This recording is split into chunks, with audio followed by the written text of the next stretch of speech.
Well, hello there, beautiful people. Today is Sunday, and the star date today is January 25th, 2026.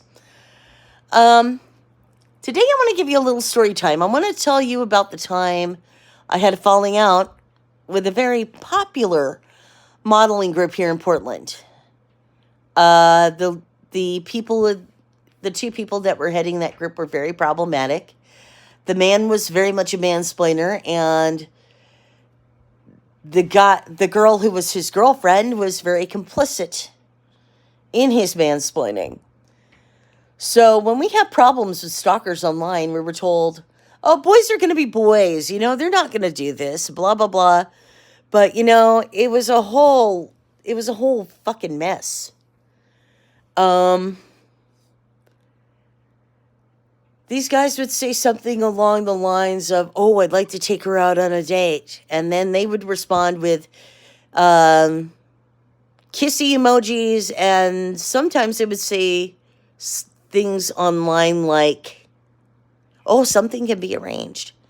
And I kept trying to call them out for their behavior for years. And they're like, "No, guys are going to be guys. It's just all harmless," and stuff like that. And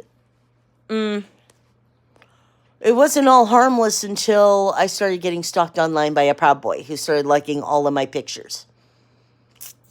Um, it was very scary.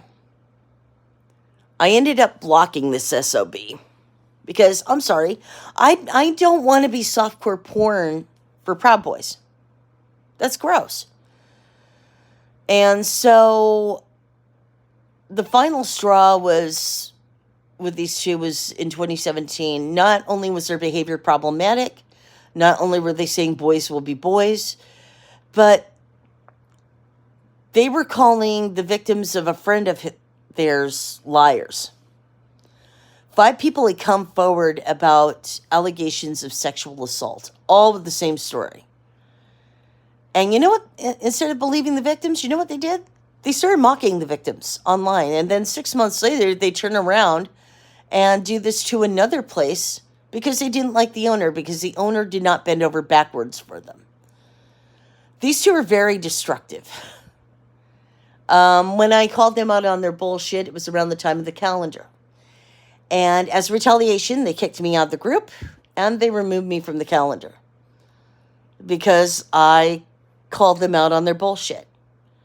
So the moral of the story is, when people in your circle do this shit, they're not your friends.